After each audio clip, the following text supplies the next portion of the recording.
Bueno, me confirman entonces si ya estamos con imagen.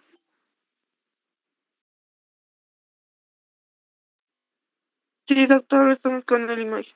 Sí, doctor. Sí,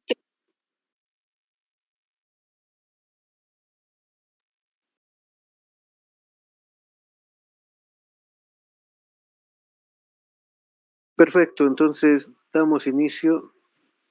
Nuevamente tengan ustedes todos muy buenas noches. Vamos a revisar un nuevo capítulo, decíamos, de anatomía humana, materia biología, dentro del curso preuniversitario de la Facultad de Medicina, sesión 2025-2026. Tenemos que describir y en lo posible identificar en imágenes cuáles son aquellos vasos sanguíneos, cuáles son aquellos nervios que generan o en su defecto, por ejemplo, los vasos sanguíneos otorgan los nutrientes a los tejidos.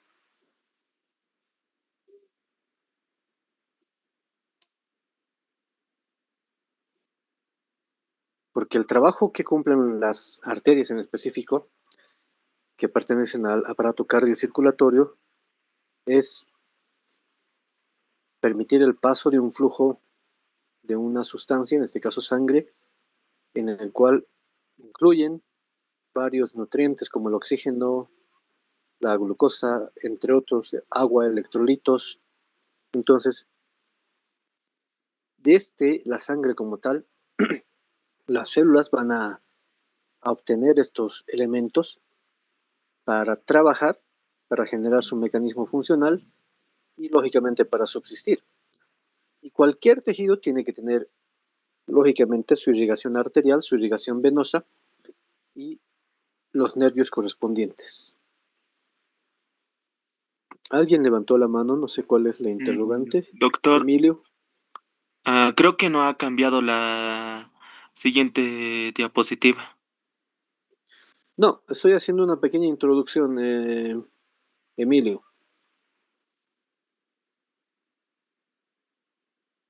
Solo es un pequeño introductorio, no estoy todavía pasando las diapositivas, pero gracias.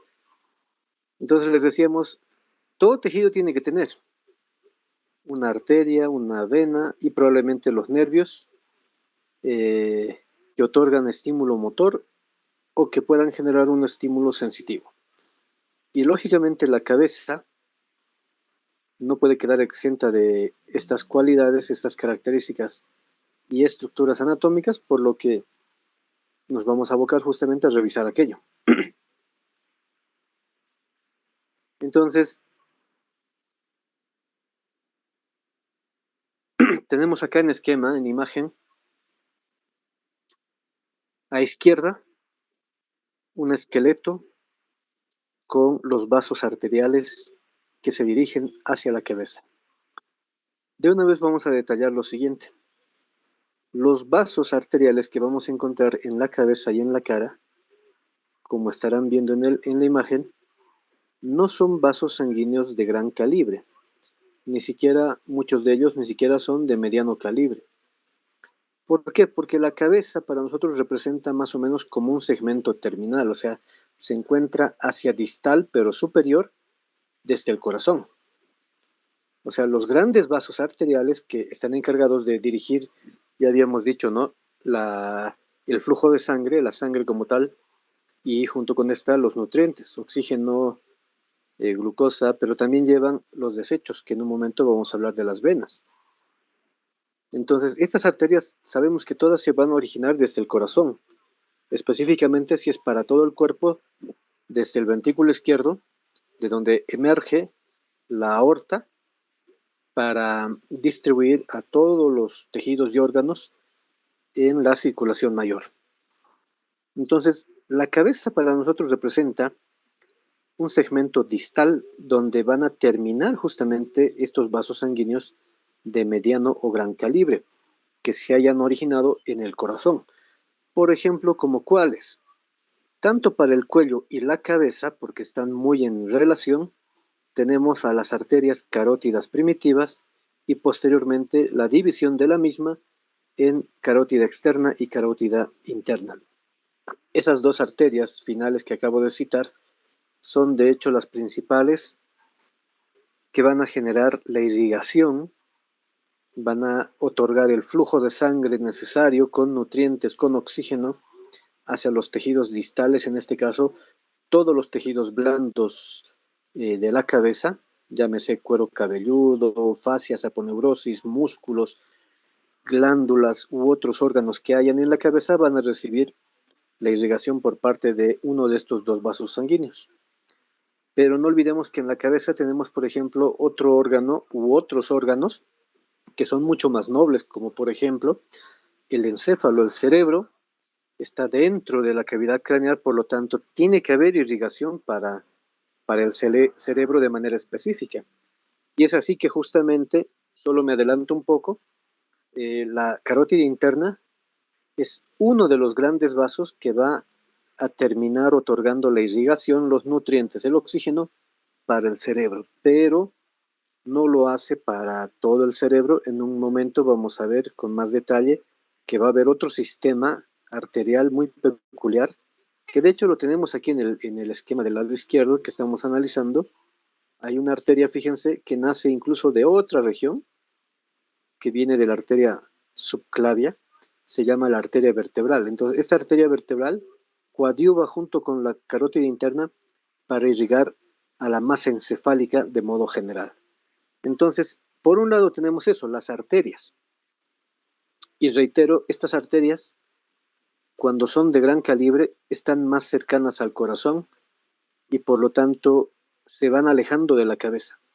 O sea, los grandes troncos no están en la cabeza, sino pueden pasar por el cuello o directamente originarse en la cavidad torácica, ¿no?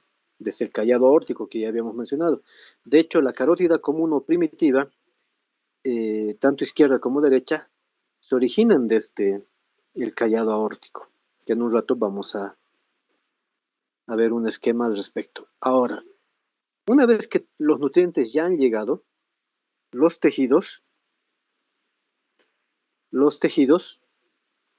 eh, producen desechos metabólicos, por ejemplo, el dióxido de carbono, otros productos nitrogenados, muchos compuestos de tipo ácido, entre otros.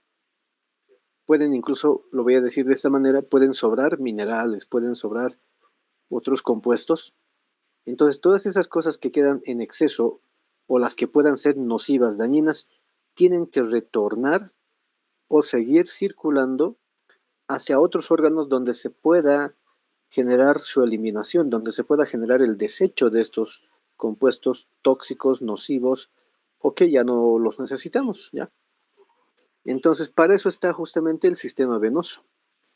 Pero, vuelvo a mencionar, las arterias nacen desde la caja torácica, desde el corazón, desde la aorta, y hacia el cuello y la cabeza, estas arterias están subiendo. Entonces, en la cabeza en específico estamos encontrando lo más probable a los ramos terminales y uno que otro ramo colateral de los vasos de gran calibre. O sea, me refiero, no estamos viendo aquí en la cabeza a las carótidas, ¿no? Pero sí en el cuello. Pero el cuello ya es otra región. Y que de hecho tenemos otro capítulo específico donde vamos a hablar solamente los vasos y los nervios del cuello. Entonces no los vamos a detallar tanto por hoy, solamente nos vamos a abocar a cabeza, como les decía.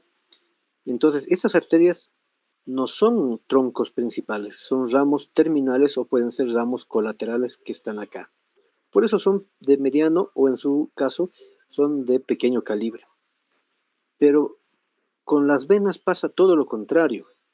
Las venas ya no están subiendo y además, ¿dónde más seguirían subiendo? La cabeza es lo último, para arriba. Entonces, al revés, las venas empiezan acá en los tejidos de la cabeza, cráneo, cara, eh, tejidos blandos en general, órganos, vísceras, entre ellos músculos, lógicamente. De ahí están naciendo las venas, que habitualmente las conocemos como vénulas o algún autor también las reconoce como capilares venosos. Entonces, ¿qué sucede? 2, 3 o más pequeños capilares venosos se unen, se anastomosan, se fusionan para seguir formando venas de mayor calibre, y al unirse al mismo tiempo están descendiendo para que haya un retorno venoso desde la cabeza. Y cuando ya estamos cerca del cuello, de hecho se forman varios contingentes venosos o sistemas venosos, tanto superficiales como profundos, que van a terminar drenando esta sangre de toda la cabeza hasta las venas que están próximas hacia el corazón, porque todo tiene que volver hacia el corazón. Entonces me voy a adelantar un poco y les menciono, desde la cabeza se generan habitualmente una cosa de 4 sistemas venosos, ¿ya? O sea, terminamos en 4 venas de gran calibre. Por ejemplo, la vena yugular anterior, la vena yugular externa, hay una vena yugular posterior, y que serían del plano superficial, y en el plano profundo tenemos a la vena yugular interna. Entonces, todos estos sistemas venosos que ya son de mediano o gran calibre, de hecho, para empezar, ya no pertenecen a la cabeza, sino estamos en la región del cuello, porque tiene que seguir descendiendo la sangre, tiene que seguir fluyendo, repito, hacia el corazón. Entonces, cada vez estos sistemas venosos se van fusionando, se van uniendo, van confluyendo para formar otros vasos de más calibre. ¿Y qué va a pasar? Estas venas, sean superficiales o profundas, al final terminan confluyendo en un sistema mucho más grande, por ejemplo, las venas brachiocefálicas, izquierda y derecha, y esas venas brachiocefálicas después se fusionan para formar a la gran vena cava superior. Entonces la vena cava superior es la que finalmente drenará todo este flujo de sangre venoso de retorno desde la cabeza hacia el corazón, y de ahí nuevamente se generará un latido, una contracción, sea para la circulación menor, si es que tiene que reoxigenarse la sangre, o nuevamente para la circulación mayor, si es que va a ser distribuida al resto de los tejidos. Y al mismo tiempo, en este esquema del lado derecho estamos viendo cómo también varios nervios atraviesan tanto, o los encontramos más que atraviesan, aunque algunos sí atraviesan. Me refería al cuello, o sea, hay nervios que van desde la cabeza, pasan por el cuello y pueden terminar en el tórax. Ya varios de ellos serían incluso los propios pares craneales, pero en realidad muchos de ellos no rebasan más allá del cuello, ¿ya? O sea, terminan generando estímulos motores o sensitivos específicamente para todos los tejidos blandos y o profundos, tanto de la cabeza como del cuello. Pero repito, hoy nuestro tema es específicamente todos los elementos neurovasculares de la cabeza. Entonces los nervios que encontramos en la cabeza también se dividen en diferentes tipos o grupos, como por ejemplo los nervios superficiales, los nervios somáticos, los nervios vegetativos, entre otros. Y los nervios profundos, ¿no? Y vamos a desglosar justamente en un momento cuáles son aquellos nervios que otorgarán la inervación a los músculos, a la piel, a otros órganos o tejidos, ¿ya? E incluso hasta la parte más profunda dentro de la cavidad craneal. Pero ya también sería bastante complejo la temática, así que simplemente vamos a nominar lo más elemental de todo lo que estoy citando ahora: arterias, venas y nervios de la cabeza. Entonces seguimos y empezamos ya a describir todas las arterias. Ya decíamos, la irrigación arterial, el flujo de sangre, está dirigido por los vasos sanguíneos arteriales, y estos principalmente devienen desde la carótida primitiva, que después se dividirá en una carótida interna y carótida externa. Pero ya habíamos aclarado, también hay el sistema de la arteria vertebral, que deviene de otro sistema arterial también grande, de gran calibre, que es la arteria subclavia. Entonces acá tenemos el corazón en esquema, de ahí originamos el gran callado aórtico, y desde el callado aórtico reconocemos los troncos carotídeos. Por un lado, la carótida común izquierda, que nace directamente del callado aórtico, al igual que la arteria subclavia del mismo lado izquierdo, los dos nacen de modo directo. En cambio, la carótida común derecha, como vemos aquí en el esquema, se está originando al mismo tiempo de un tronco común junto con la arteria subclavia derecha. Eso, por ejemplo, lo vemos mejor aquí en este esquema. Tenemos carótida común izquierda, arteria subclavia izquierda, las dos se originan directamente del callado aórtico. En cambio, la carótida común derecha más la arteria subclavia derecha, ambas se originan de un tronco común nominado como tronco brachiocefálico. Eso hace que las dos carótidas, que son principales para el cuello y para la cabeza, las dos carótidas comunes tengan una diferencia, por ejemplo, de longitud. La carótida común izquierda es más larga que la derecha por este pequeño segmento que es compartido entre las dos arterias. La carótida común izquierda tiene trayecto intratorácico, en cambio la carótida común derecha no tiene trayecto intratorácico. La que sí tiene trayecto intratorácico es este segmento, ¿no?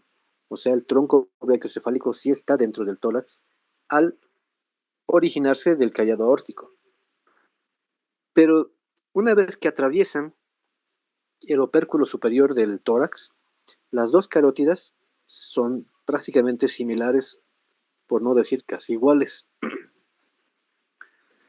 Es decir, tienen un trayecto ascendente, casi vertical, son un poco inferosuperiores y anteroposteriores, o sea, son un poco oblicuos, yendo desde abajo hacia arriba y un poco desde adelante hacia atrás y hacia la parte medial. Cada carótida común, sea izquierda o derecha, termina más o menos a la altura de la cuarta vértebra torácica, casi digo torácica, es cervical, o más o menos a la altura del cartílago tiroides, específicamente en su apófisis superior o apófisis mayor, su asta más bien, superior o mayor. Una vez que llegan a ese punto, una vez que llegan a la cuarta vértebra cervical, es que sufren la bifurcación, o sea, la división en los dos troncos terminales que son la carótida externa y la carótida interna correspondientemente. Ya habíamos mencionado la carótida interna, además que continúa el trayecto de la carótida común y que mantiene una relación muy importante, al igual que la carótida común, que no lo dije hace un instante, pero lo menciono ahora. La carótida común y la carótida interna se relacionan muy estrechamente con el nervio vago y con la vena yugular interna.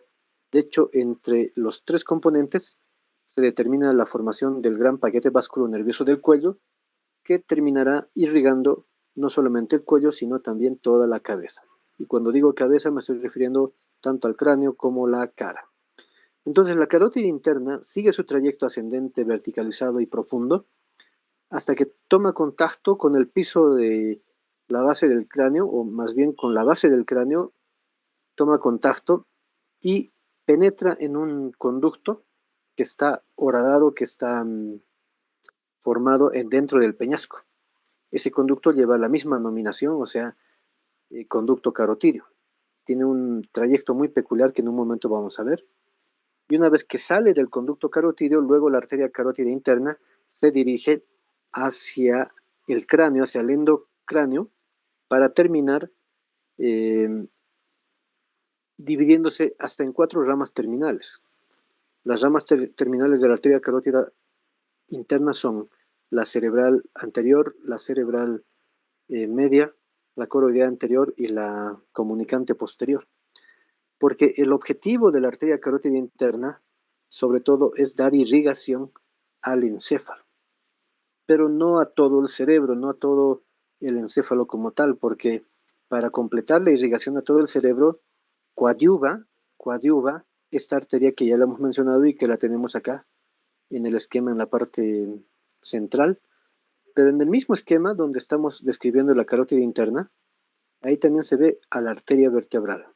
Entonces esta arteria vertebral, como se darán cuenta, una vez que nace desde la subclavia, tiene un trayecto vertical ascendente, atravesando todos los orificios de las orificios transversos de las apófisis transversas de las vértebras cervicales, hasta que la arteria vertebral llega a la región de la nuca, y en esta región atraviesa varias estructuras fibrosas, como por ejemplo la membrana tectoria, y penetra por el agujero magno hacia dentro de la cavidad craneal.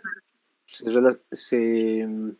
relaciona inmediatamente con el puente del tallo encefálico, y justo delante del puente se fusionan las dos vertebrales para formar la arteria basilar. Una vez que la arteria basilar se forma, luego al llegar al mesencéfalo, hacia los pedúnculos cerebrales, se divide en dos troncos terminales que son las arterias cerebrales posteriores. Menciono todo esto porque luego tenemos el esquema del centro en la parte superior, que lo estoy marcando con el cursor, donde vemos que hay la formación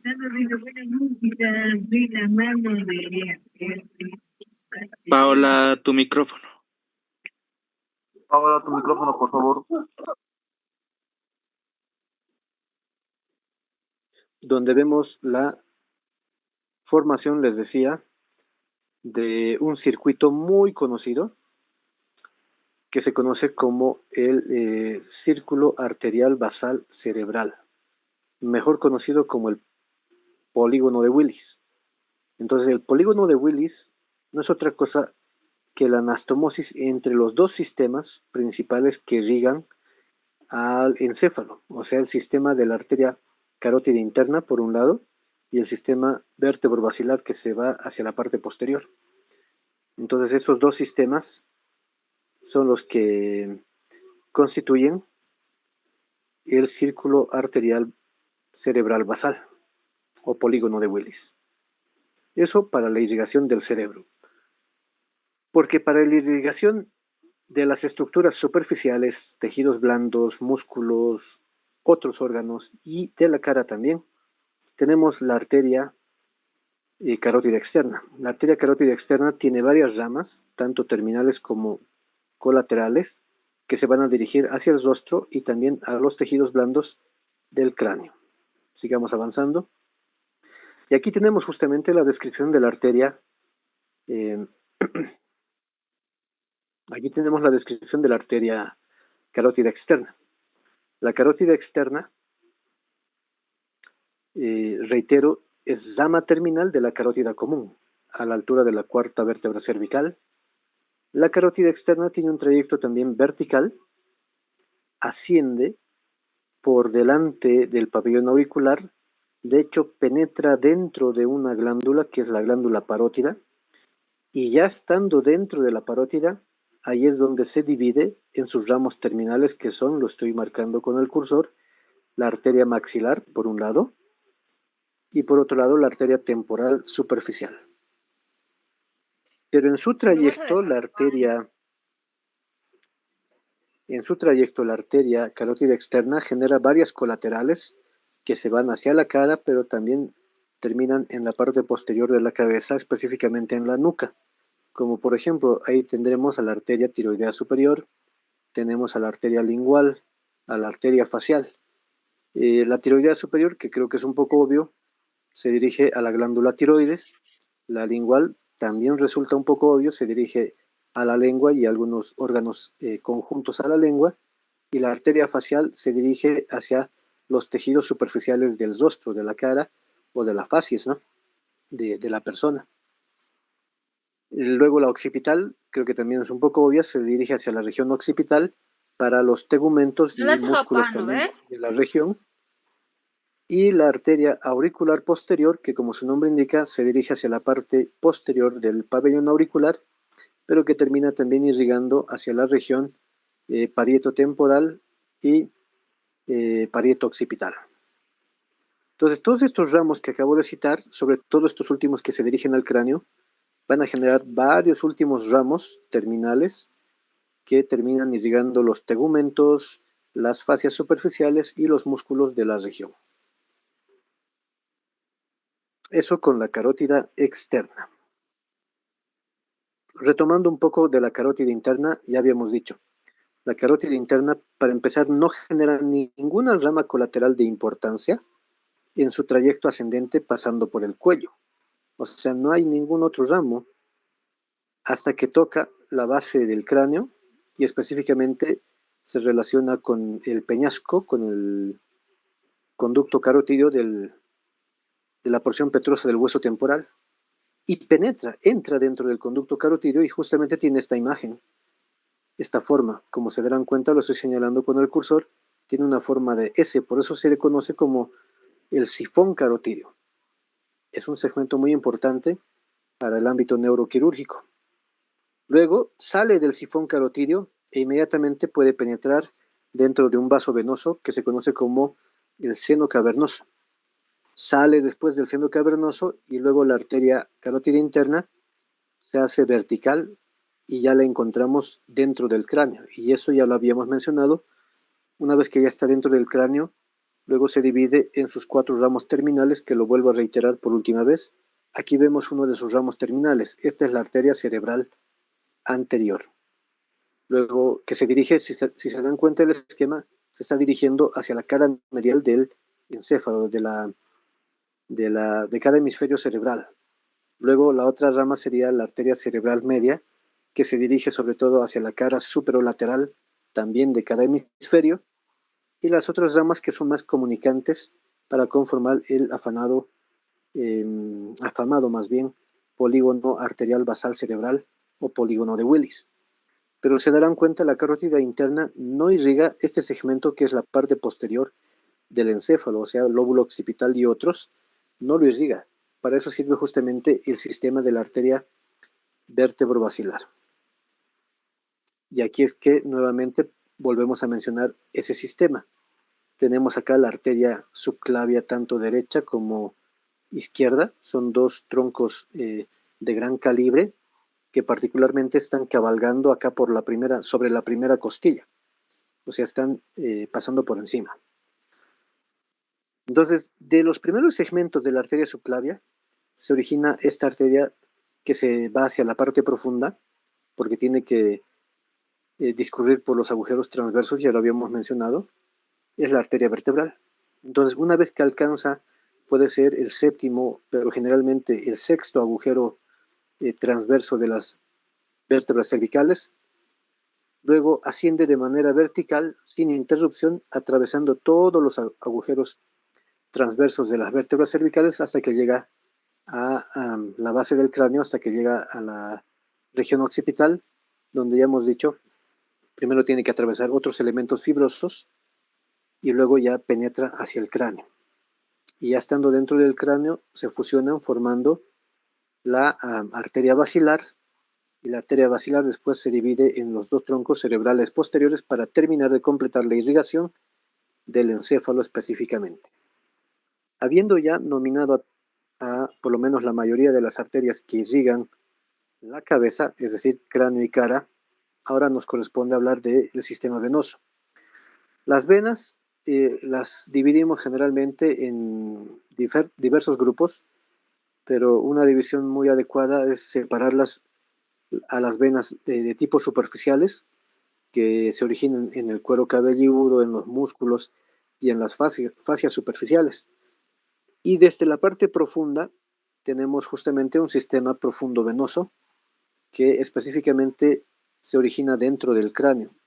Y como estamos viendo acá en el esquema en la parte izquierda, este esquema es el sistema venoso profundo, donde vemos específicamente que las venas tienen una peculiaridad. Se encuentran en el espesor de la dura madre. O sea, son venas, pero que están discurriendo dentro del espesor de la dura madre. Es decir, hay flujo venoso, hay sangre que está discurriendo por acá, son desechos metabólicos, son otros elementos que el cerebro no ha utilizado, no ha requerido, no ha necesitado, pero también son elementos de desecho que el propio cerebro también ha generado, ¿no? Como el dióxido de carbono, que es muy común. Pero el sistema venoso profundo en el cráneo conforma estas estructuras que se conocen como los grandes senos venosos. ¿ya? Tenemos varios senos venosos o craneales. Hay algunos que son impares, hay otros que son pares, hay algunos que están en la línea media y otros que están en las porciones laterales. Por ejemplo, tenemos este de acá que se llama el seno longitudinal o sagital superior. Este de aquí abajo se llama el seno longitudinal inferior o menor. Luego acá tenemos el seno recto. Luego tenemos el seno lateral, los senos cavernosos que están acá, le estoy marcando con el cursor. Luego vienen los senos petrosos, tanto superior como inferior. Luego tenemos el seno venoso sigmoide, el seno sigmoide. Y este último permite el drenaje de toda la sangre del cráneo en específico cuando ya llegamos a la base del cráneo y este seno venoso, el seno sigmoide, sale del cráneo y además cambia de nombre. Cuando sale del cráneo ya no le llamamos seno venoso, sino empieza a denominarse como vena yugular interna.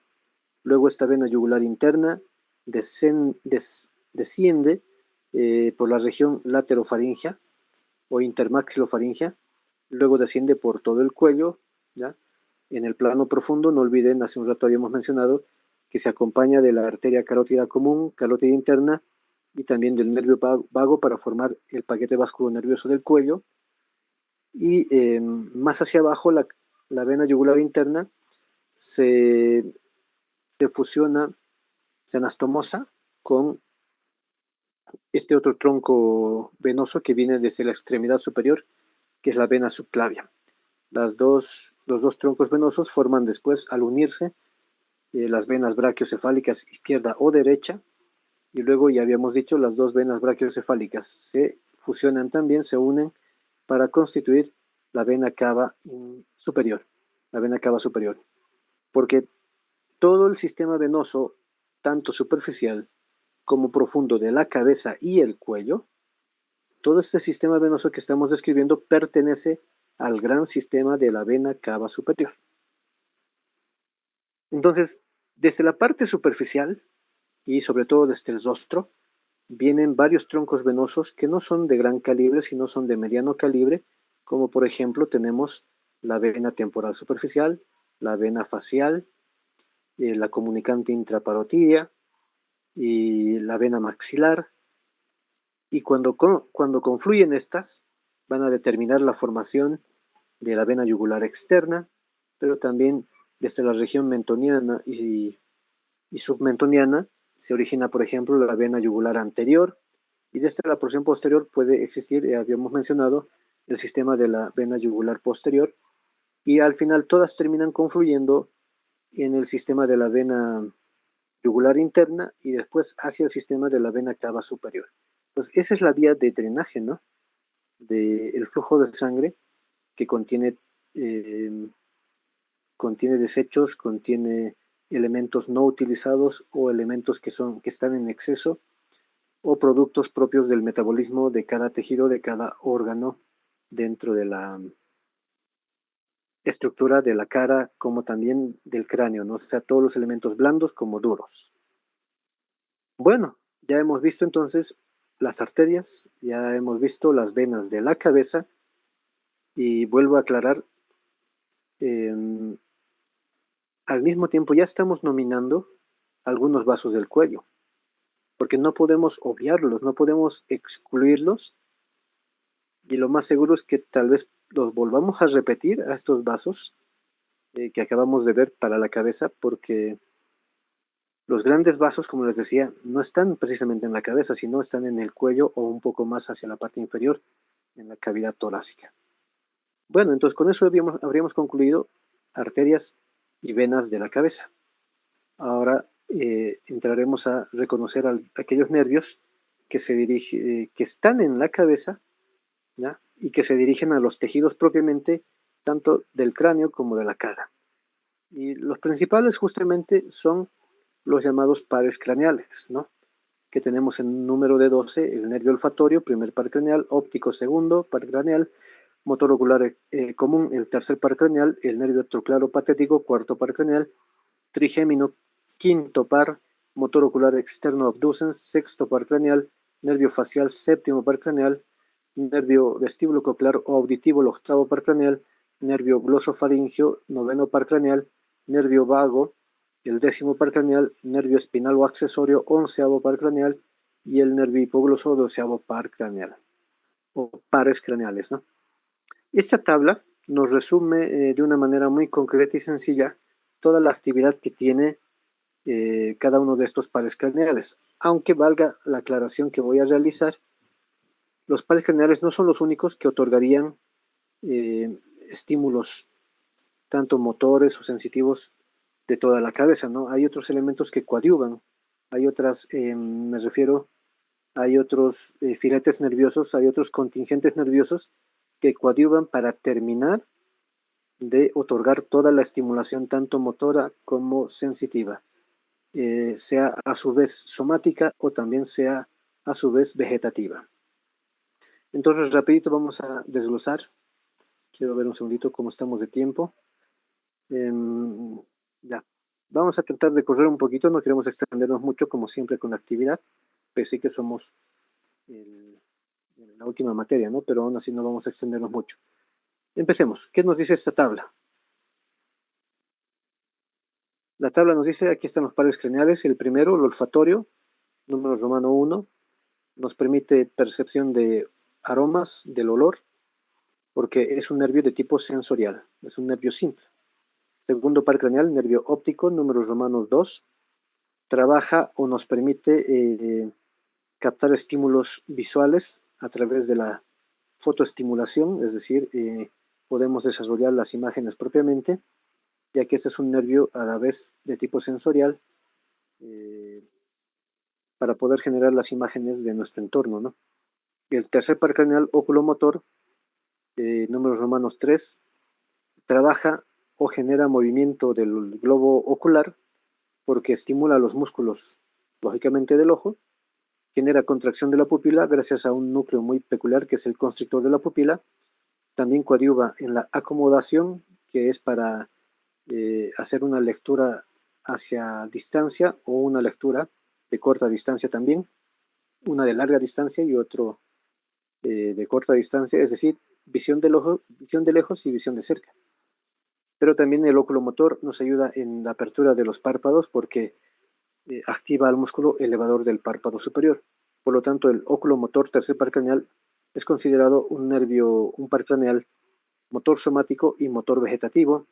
Luego tenemos el troclear o patético en números romanos 4, que permite el movimiento también del ojo, pero específicamente de un solo músculo, ¿no? O sea, inerva a este solo músculo que es el oblicuo mayor o superior del ojo. Por tanto, es un nervio específicamente motor somático. Luego tenemos el nervio trigémino, quinto par, números romanos 5, que nos permite percibir sensación del rostro y de otras áreas como la órbita, las fosas nasales, la cavidad bucal. Pero al mismo tiempo genera estímulo de tipo motor hacia los músculos masticadores para dicho mecanismo, ¿no? Luego tenemos el abducens, el sexto par craneal o motor ocular externo, que se dirige específicamente al músculo recto lateral del ojo, por lo tanto es un nervio motor, motor somático. El nervio facial es un nervio bastante completo, tiene 4 contingentes: motor somático, motor vegetativo, sensitivo somático y sensitivo vegetativo. Y gracias a esos estímulos podemos percibir, podemos realizar movimientos faciales, es el tema que habíamos visto en la anterior clase, los músculos de la mímica facial, y gracias a este estímulo motor nosotros podemos gesticular, ¿no? Alegría, tristeza, enojo, rabia, admiración y otros. Pero al mismo tiempo el facial, gracias a sus filetes nerviosos de tipo sensoriales, nos permite captar sabores. Desde la lengua, desde el tercio anterior de la lengua, nos permite captar, por ejemplo, lo salado y lo ácido. Gracias a esta rama colateral que tiene el nervio facial que se llama cuerda del tímpano. Al mismo tiempo, el nervio facial estimula secreción de lágrimas, estimula la salivación y también estimula la secreción de las glándulas de la mucosa nasal, ¿ya? Porque está ligado justamente con esos tejidos. gracias a nervios de tipo, no nervios, me corrijo, gracias a núcleos de tipo parasimpáticos. Ayuda en el cierre de los párpados el nervio facial porque está activando al músculo orbicular de los ojos, que lo hemos visto en el anterior, y también genera un estímulo para coadyuvar y regular más bien la intensidad del sonido que puede penetrar hacia el oído interno.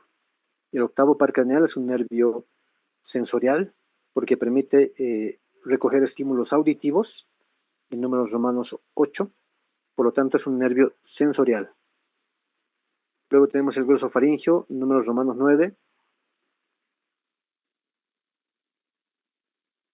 El glosofaringio es un nervio que permite también captar estímulos del gusto, específicamente para los sabores de dulce y amargo, pero también no olviden que ya se ha reconocido el quinto sabor, que se conoce como el umami.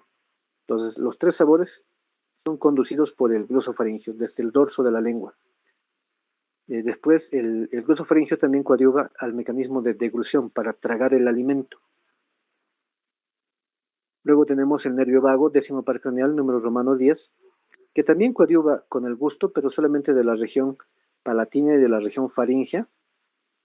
Coadyuva también en el mecanismo de la deglución, estimula la elevación del paladar blando o velo del paladar.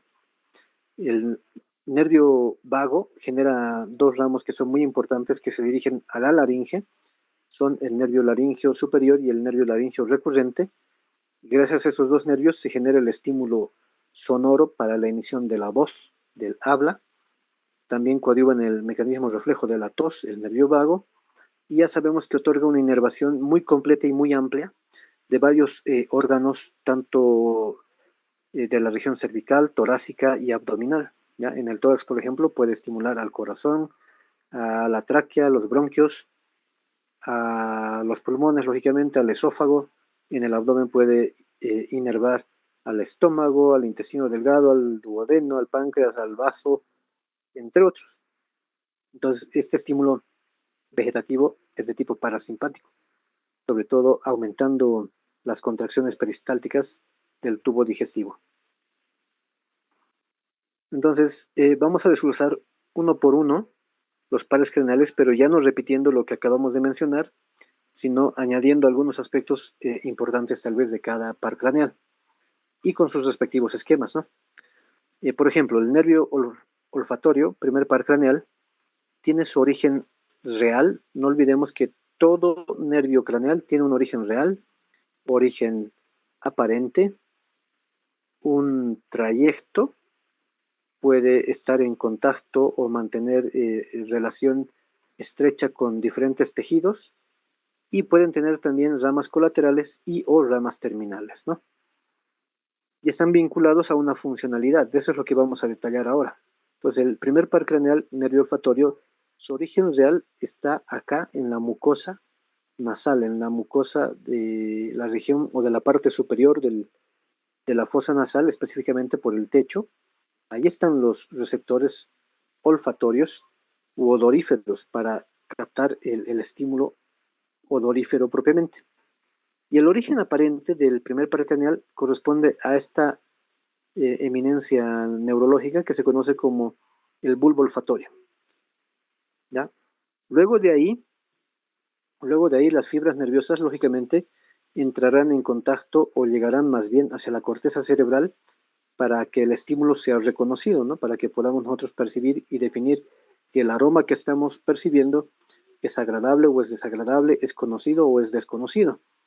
Y llega justamente, por ejemplo, al área del hipocampo, pero también puede llegar hacia el área de la comisura blanca anterior para interconectar con los dos lados de reconocimiento olfatorio. ¿Qué pasa si se lesiona el nervio olfatorio?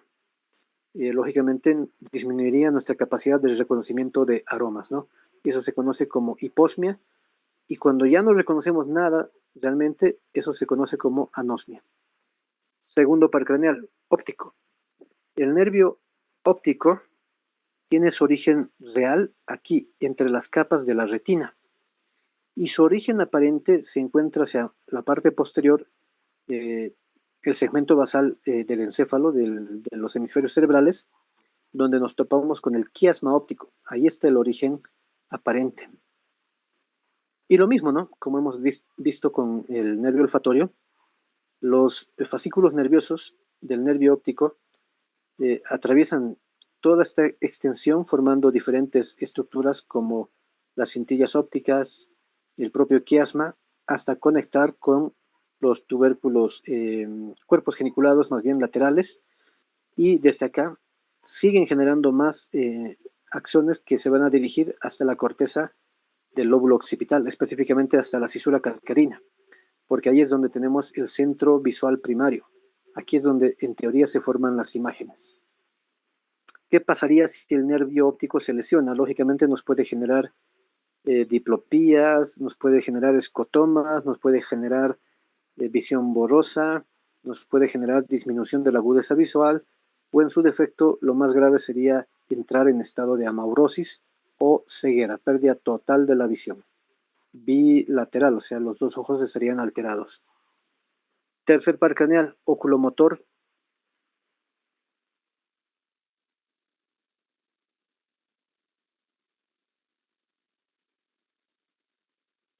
El tercer par craneal, oculomotor, ya habíamos indicado, es un par craneal motor somático y motor vegetativo, donde su origen es real en el mesencéfalo, ya, tiene un núcleo motor y tiene un núcleo parasimpático que es conocido como el núcleo irido o pupiloconstrictor, mucho más conocido con el nombre de núcleo de Edinger-Westphal. Entonces, el primer núcleo motor está destinado a casi todos los músculos del globo ocular, los extrínsecos, excepto, ya hemos dicho, ¿no? Dos, no está inervando al oblicuo superior y no está inervando al recto lateral, pero al resto de los músculos sí los inerva. Y con el núcleo iridoconstrictor o pupiloconstrictor generamos la miosis. El origen aparente del tercer par craneal se encuentra en el espacio perforado posterior. ¿Qué pasa cuando se lesiona el tercer par craneal? Entramos en un estado de ptosis palpebral, que significa que el párpado se cae, o sea, el paciente no puede elevar el párpado superior, puede generar midriasis. ¿Por qué? Porque en realidad no puede contraer la pupila. Como no la contrae, la pupila se va a empezar a dilatar, va a aumentar su diámetro por efecto simpático. Y lo más lógico y obvio, no podríamos mover de manera adecuada el globo ocular, ¿no? Eso también ocurre con este par craneal, que es el 4, el troclearo patético. Este detalle es importante, el troclearo patético es el único par craneal que se origina de la cara posterior, lo estoy señalando acá. Contornea el pedúnculo cerebral, cada pedúnculo cerebral, se dirige hacia adelante y también penetra en la cavidad orbitaria. De hecho, el cuarto par craneal, que está pintado aquí en color verde, solamente está destinado a este músculo del ojo, que es el músculo oblicuo superior. Entonces, cuando falla este nervio, el cuarto par craneal, podemos tener visión doble, pero en sentido vertical. El origen real del cuarto par está dentro del mesencéfalo. Lo que acabo de describir es su origen aparente, justo a cada lado del frenillo del velo medular superior. Quinto par trigémino. Su origen real es muy grande, muy amplio, o sea, son varios núcleos que están dentro del puente, y su origen aparente se lo considera acá en el ganglio trigeminal. Se llama así trigémino porque este nervio tiene 3 gemas o brotes. Eso cuando está desarrollando. Entonces, sus 3 gemas son o ramas son la rama oftálmica, la rama maxilar y la rama mandibular. De las 3, solo la rama mandibular tiene o lleva contingente motor para los músculos masticatorios y otros. En cambio, las 3 ramas, pero sobre todo la rama oftálmica y la rama maxilar, terminan otorgando inervación sensitiva a la región de la frente, de la nariz, de los párpados, a la región geniana, a la región nasal y del labio superior, y a la región mandibular, mentoniana, labio inferior y también preauricular. El trigémino, ¿qué pasaría si tenemos una alteración trigeminal? Hay una patología muy peculiar que se conoce como la neuralgia del trigémino, pero si se altera este nervio, lógicamente podríamos tener alteración de la masticación y pérdida de la sensibilidad de la cara, pero no solo es de la cara, ojo, ya había adelantado que también recoge sensibilidad de la órbita, de las fosas nasales y de la cavidad bucal. Sexto par craneal abducens. Su origen real se encuentra aquí dentro en el puente y su origen aparente es justo aquí en este surco que se llama surco bulbopontino.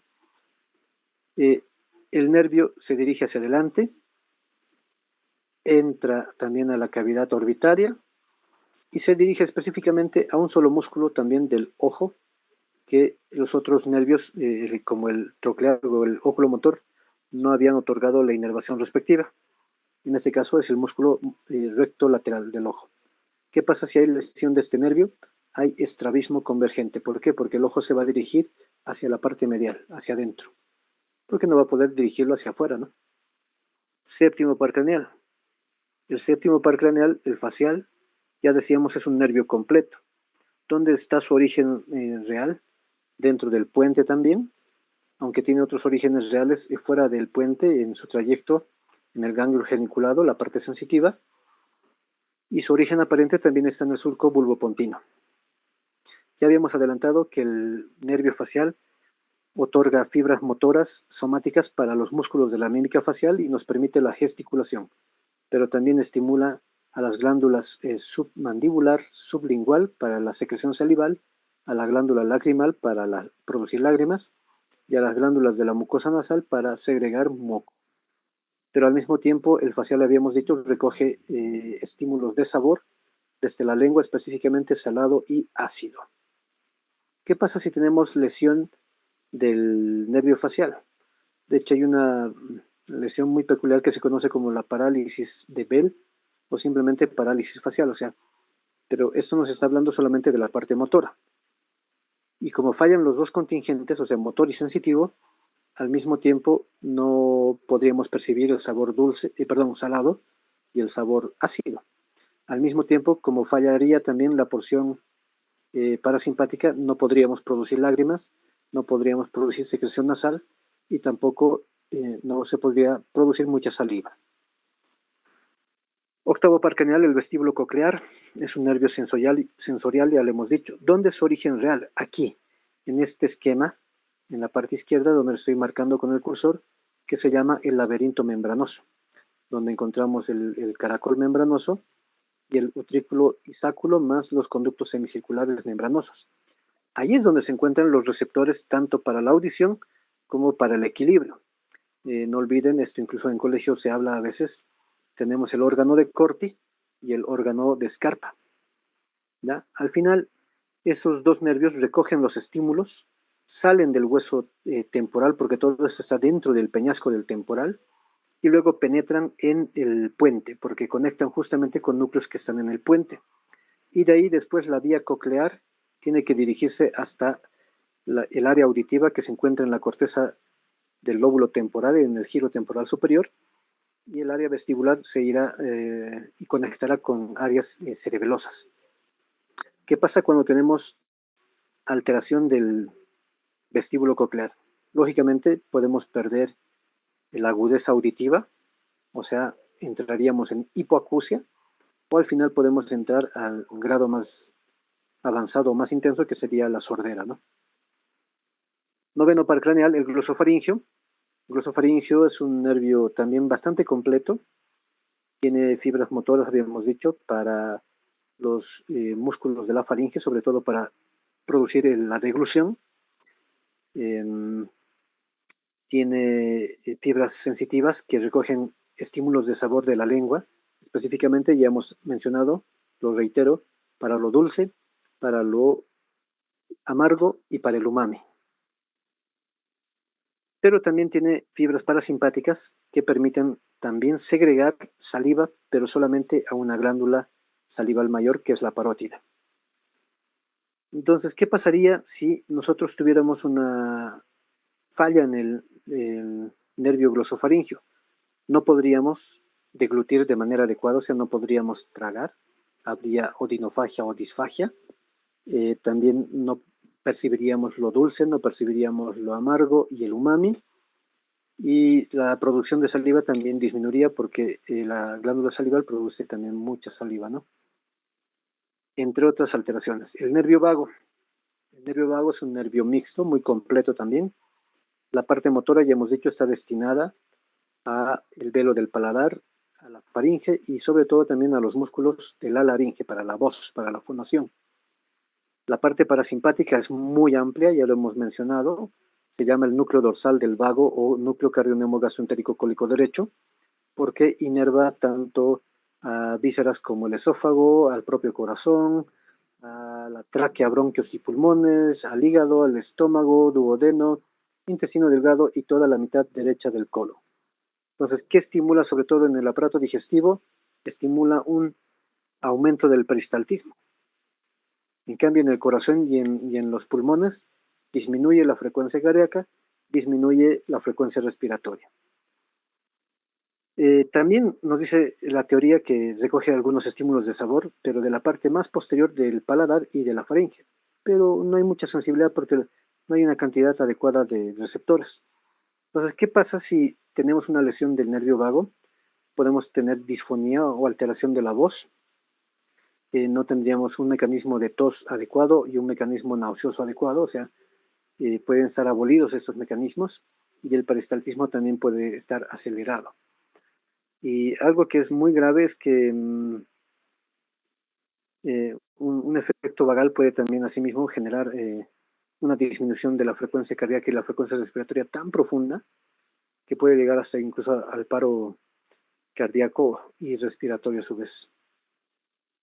El onceavo par craneal, que es el nervio accesorio o espinal, su origen real está dentro del bulbo raquídeo. De hecho, el glosofaringio y el vago también están dentro del bulbo raquídeo.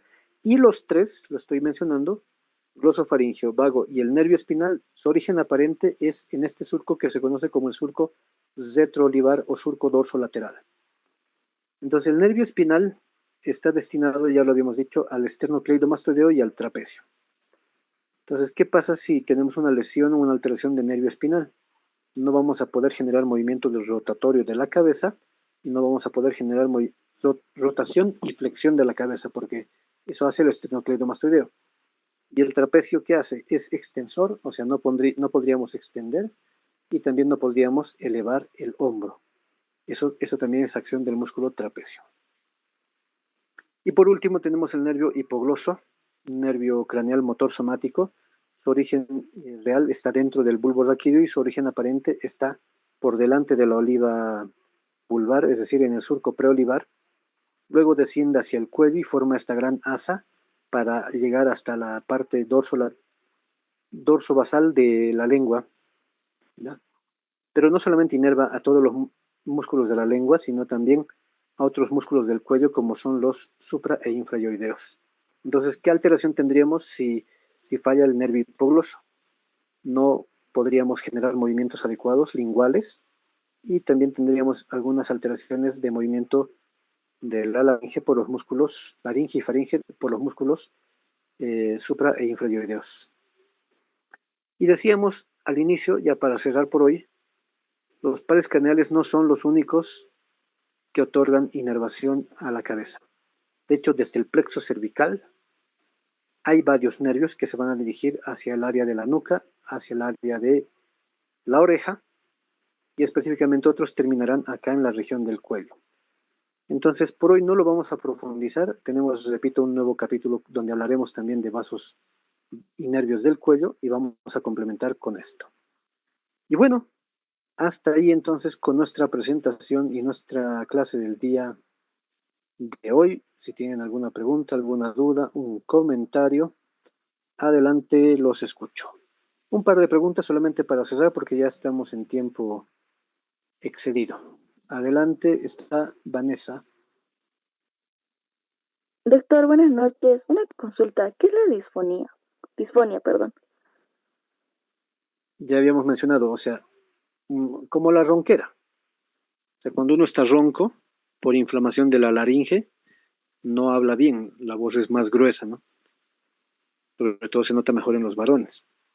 Pero no solamente es la ronquera, sino pueden haber pueden haber dificultad en el movimiento de las cuerdas vocales y no produciríamos de manera adecuada la voz, ¿ya? Porque el nervio vago genera el estímulo motor para producir la voz, gracias a dos nervios, habíamos dicho hace un rato, al nervio laringio superior y al laringio recurrente. Pues ellos estimulan a la acción de las cuerdas vocales. Y la última consulta, por favor, para Dan, que ha levantado también la mano. Doctor, ¿puede explicar qué era el umami? Es el quinto sabor. Ya no son 4 sabores. Antes solamente conocíamos lo salado, lo dulce, lo ácido, lo amargo. Hace unos años atrás ya se ha instaurado y es reconocido en muchos textos el sabor umami. ¿Qué nos dice la teoría? Es como una mezcla de los 4. El umami. O sea, es un quinto sabor.